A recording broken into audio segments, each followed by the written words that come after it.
Allez, on va parler bande dessinée maintenant avec vous, Sébastien Bordenave. Mais alors, il va surtout être question de musique ce matin. Oui, car il paraît, Ludivine Sagné, que vous avez une petite passion pour la musique classique. Bah, ça tombe bien parce qu'on va parler de rap. Alors, on va surtout parler de rap West Coast. Alors, je sais, Thomas Hill, que vous êtes plutôt East Coast. Effectivement. Mais là, non, je vous emmène donc à Los Angeles avec une Still BD. Dre. Yes. Pardon. Yeah. Je vous en prie. Je vous emmène à Los Angeles avec une BD qui se lit comme un documentaire Netflix qui serait consacré à un Français. Alors pendant longtemps, on lui a dit mais raconte ton histoire. Et le Français, il a dit non, on ne me croira jamais. Et effectivement, nous sommes en 1982. Alex Jordanov, c'est son nom. Il a 23 ans. Il est ingénieur en mathématiques. Et à Los Angeles, il va ouvrir une boîte de nuit. Bon, en fait, il récupère surtout un vieux théâtre à l'abandon. Il distribue des flyers. À minuit, c'est la cata.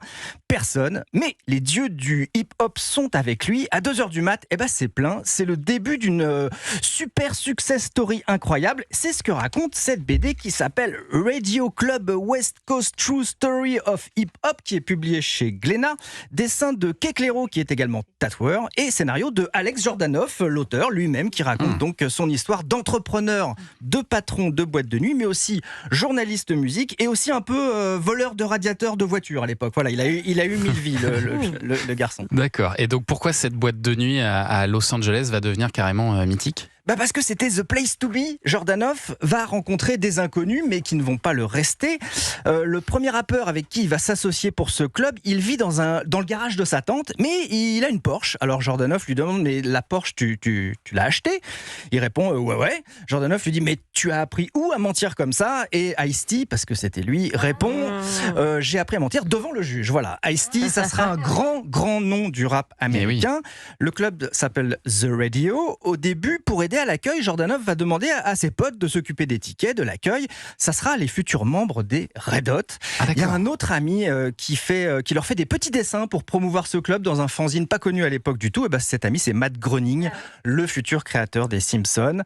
Un jour, il va y avoir aussi un type qui va venir parce qu'en fait, il voulait recruter des danseurs pour un clip. Ce type, c'est un certain Michael Jackson. C'est trop là. C'est trop. Le clip, c'était vraiment Thriller. Il y a aussi une blonde qui va absolument venir chanter. On lui dit, mais madame, c'est Madonna. Je le sens. Madonna. Madame, vous faites pas de rap, donc vous êtes gentil, mais vous allez passer à 4h. Madonna, elle va chanter son Holiday à 4h du matin. Tout est vrai. Dingue. Tout est vrai. Confirmé, Olivier Benkemoun. C'est vous l'ami des stars. Mais je connais Alex. Ah ouais. Il connaît Alex. Et alors dans cette BD, le dessin est rugueux, ça tombe bien, car dans l'histoire de ce club, il n'y a pas que de la prune, il y a aussi de la violence, des braquages. Olivier nous le confirmera. L'auteur sera ensuite peintre, il va croiser Basquiat et Warhol. Il va être journaliste pour Canal+. Il va même se faire enlever pendant une enquête par les futurs membres d'Al-Qaïda. Ah oui, quelle vie. Et dans la BD, il y a aussi des photos, et c'est une bonne idée parce que du coup, ce qui est raconté est dingue, et on voit que c'est vrai. Ça s'appelle donc Radio Club West Coast True Story of Hip Hop, c'est publié chez Glénat, et puis je vous l'offre, Ludivine. Voilà, c'est un petit cadeau, je vous en prie. On peut retenir juste Radio Club, c'est ce qui est écrit en gros sur la... Radio Club West Coast True Story of Hip Hop, c'est le titre. C'est publié donc chez Glénat. Yes. Merci. Non, mais beaucoup. vous pouvez juste dire que sa vie est folle. Sa vie est complètement folle. Oui, ce qu'on entend. Tout est vrai, et il n'y a pas la moitié des choses qui lui sont arrivées par la suite.